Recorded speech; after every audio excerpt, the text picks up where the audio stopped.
guys, welcome to part 7 of our story time. We're reading Escape from Mr. Lemoncello's Library. If you haven't seen the other 6 parts already, go ahead and watch those first, please, so we don't spoil anything for you. Last time we were reading about Kyle Keeley, and he was finally to the part where he has to escape from Mr. Lemoncello's library. And we read about, we read the rules. They can't use the fire escape, they can't set off any alarms, the way out of the library is not the way they came in, they have to figure out their own way out. So they've all split up, they have gone different routes on how to find their way out. Some of them have been at each other's throats a little bit, a little upset with each other, they all want to win. So today we're going to read chapters 19, 20, and 21, and we're going to see some more about that escape room lock-in thing. They have 24 hours to escape from Mr. Lemoncello's library. Chapter 19. "Oh, Mrs. Tobin," Akemi called out, "I need to use my library in consultation." "Are you sure about this?" said Kyle. "That's the beauty of being a team. After we burn through mine, we'll still have yours." The hologram librarian appeared and advised Akemi that Huckleberry Finn by Mark Twain was the book located right underneath the holographic image of Dr. Seuss and the Cat in the Hat. After Mrs. Tobin vanished, Kyle and Akemi used their desktop computer to find the call number for Huckleberry Finn. Kyle grabbed a pen and scribbled it down on his palm. "Are you going to do what I think you're going to do?" said Akemi. "Yep, I'm going to float up there, hoist myself into that nook where the hologram is, reach over to the window, push it open, and stick out my hand. Technically, I will have found my way out of the library. Nothing in the rules says anything about how far outside we had to go to win." "You could fall." "I don't think so. I'm wiry like a monkey." "Seriously, Kyle, it isn't worth it." Yes it is. Did I mention I want to win?" "You should improvise a safety harness," suggested Sierra Russell. "Huh?" "Well, in this adventure book I read once, the hero was in a very similar predicament. So he removed the curled handset wires from several telephones, bundled them together, and made a safety rope." 10 minutes later, Kyle, Akemi, and Sierra had stripped the springy wires off a couple of telephone handsets. Kyle looped the cables around his waist and tied the other end to the handrail of the hover ladder. When fully extended, the safety rope would stretch out to a little more than 20 feet. "It should work." "Be careful up there," said Akemi. "Yes," said Sierra, who wasn't reading her book anymore. Apparently watching a real-life person risk his real live life by doing something really, really scary was one thing more exciting than reading. Kyle locked his feet into the hover ladder's ski boot brackets. "Here we go." Serious adrenaline raced through his body as he tapped the call number for Huckleberry Finn into the hover ladder's book locator keypad. "When you open the window," said Akemi, "just shout, 'I found the way out,' and we win." "Right," said Kyle, "all 3 of us." "Huh? Hey, Sierra came up with a safety rope idea. She's on our team now too." "Fine, whatever, just don't break your neck." "Not part of the plan." Kyle pressed the enter button on the control panel. The platform floated up off the ground and drifted slightly to the right. "Be careful," said Akemi. "Watch it." "I'm not doing anything," said Kyle. "This thingamajiggy is doing all the work. I'm just along for the ride." Kyle gripped the handles as the platform rose higher and higher. He sailed past books by Tolstoy and Thackeray. I probably didn't say that right. Tilting his head back, he looked up at the semi-transparent statues projected into the curved niches next to the arched windows. They were a weird mix. A thoughtful African-American man in a 3-piece suit and a bow tie. A guy with long curly hair, old-fashioned clothes, and a looking glass. A long-haired dude in scruffy shirt hiding behind cutouts of letters P and B. A bald guy with a beard. Since the statues were really holographic projections, they had chisel-type labels floating in front of their pedestals, identifying who the famous people were. The ones closest to Kyle were George Orwell, Lewis Carroll, Dr. Seuss, and Maya Angelou. As he continued to climb, Kyle could hear the soft whir of the electromagnetics invisibly lifting him toward the ceiling. And then he heard something much louder. What a ridiculous idea! Charles Chiltington. He was standing on the second-floor balcony at the far side of the rotunda. "You know, Keeley, I thought about doing the same thing, but then I noticed something you obviously overlooked. There's a wire mesh security screen on the other side of those windows." The levitating platform stuttered to a stop. "Enjoying staring at the ceiling, Keeley. I'm off to win yet another game." Kyle ignored Chiltington and grabbed hold of the ledge beneath Dr. Seuss's berth. He tried to haul himself up, but his feet wouldn't budge. They were locked in place by those ski boot clamps. And this close to the skylights, Kyle could see that Chiltington was right. There was a security screen on the other side of the windows. Kyle checked his wristwatch. It was 1 p.m. He and his teammates had wasted an hour on the lame window idea. He sighed heavily and stared up at the quivering Seuss projection in the bowed niche above his head. The cat-in-the-hat's mouth started to move. Think left and think right, and think low and think high. Kyle recognized the voice. It was Mr. Lemoncello. Oh, the things you can think up if only you try. In other words, Kyle was back to square one. He needed to think up a whole new escape plan.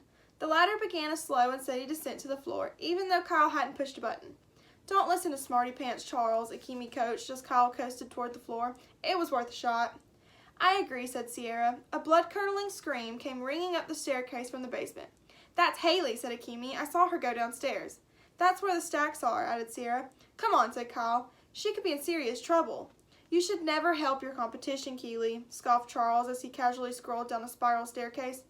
Unless, of course, you always play to lose. Chapter 20. Losers. That's what Charles Chiltington thought about sentimental saps like Kyle Keeley. A damsel in distress starts screaming and he forgets all about winning the game to go rescue her. What a pathetic loser.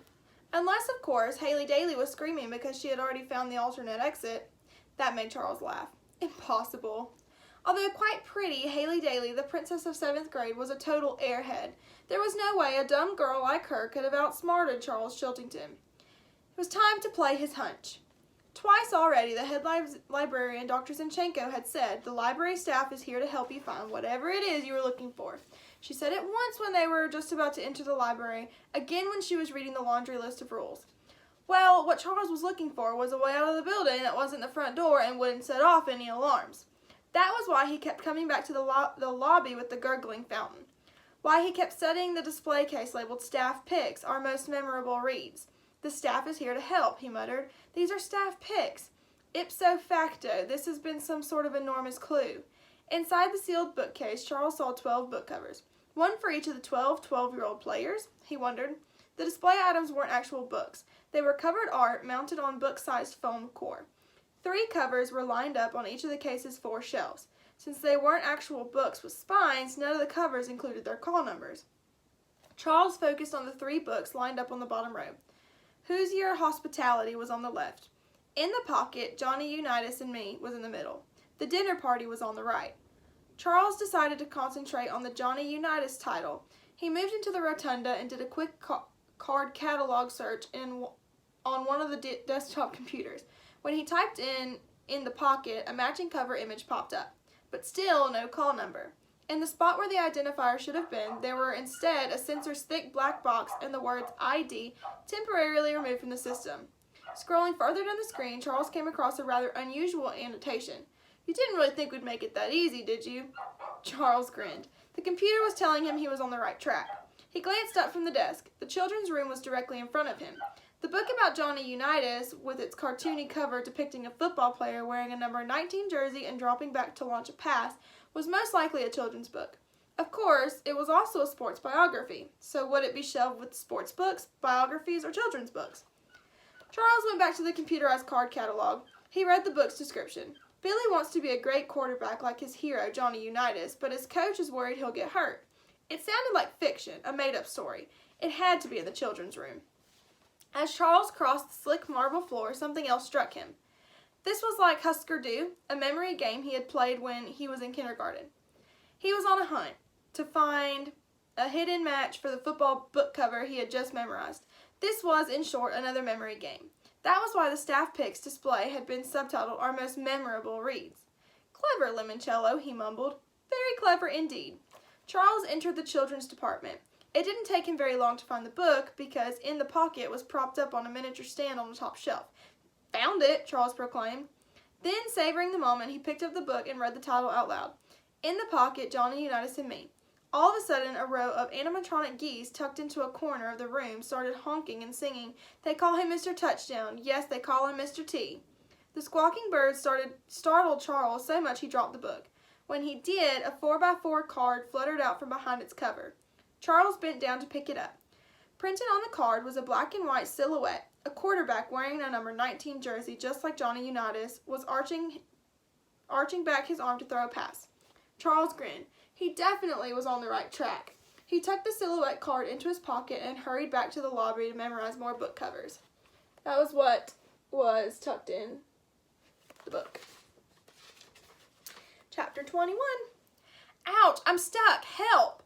Haley Daly's cries sailed up the staircase as Kyle led the charge down the steps into the stacks. So, what exactly are the stacks? Asked Akemi, 3 steps behind Kyle.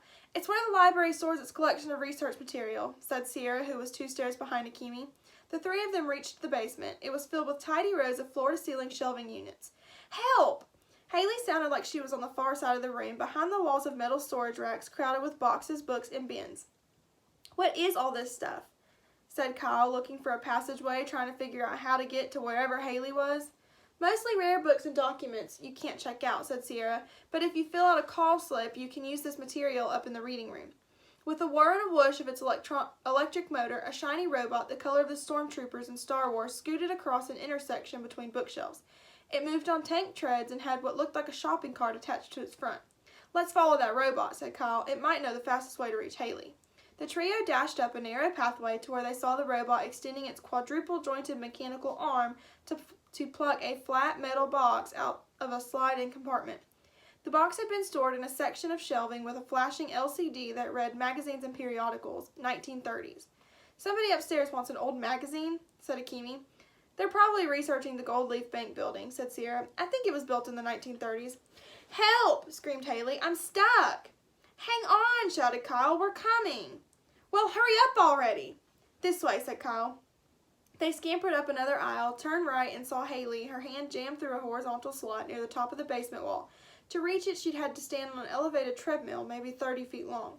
Since the thing was rolling, Haley was jogging in place so she wouldn't fall on her face.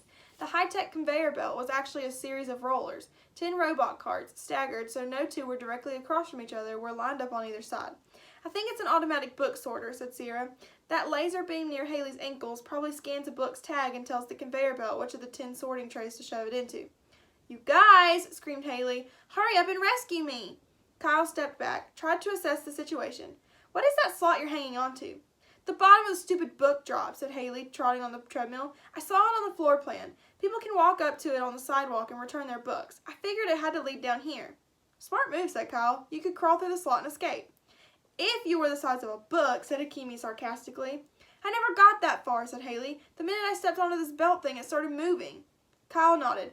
Probably a weight-activated switch. A book falls in, said Akemi. The sorter starts up. Clever, said Kyle. Plus, it gives our game its first booby trap. Well, the game is no fun if you're the booby stuck in the trap, said Haley. Kyle turned to Sierra. We need to stop the belt so Haley can yank her hand out of the slot without falling on her butt or cracking open her skull. Have you ever read a book where the hero outwits an escalator or a rolling checkout belt in the grocery store or something? No, said Sierra, not really. How about one where the hero just flips an emergency shutoff switch? Asked Akemi, because that's what I'd do if you know I found one. Akemi was standing next to a wall-mounted switch box. She flicked it down, the conveyor belt slowed to a stop. Ta-da! Another chapter for my amazingly awesome autobiography. If I ever write one.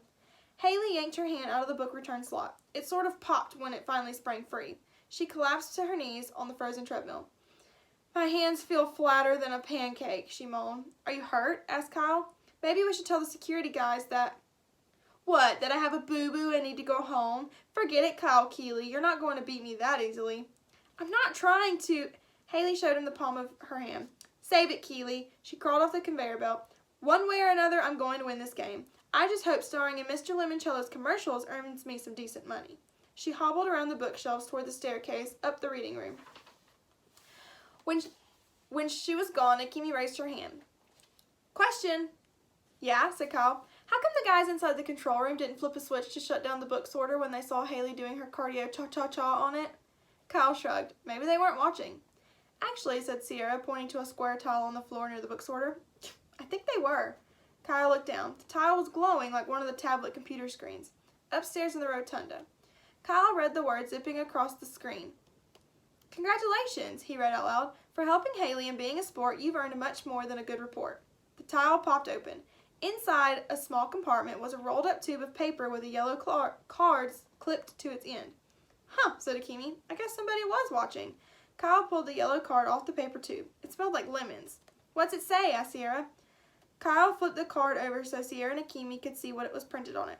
Super duper bonus clue.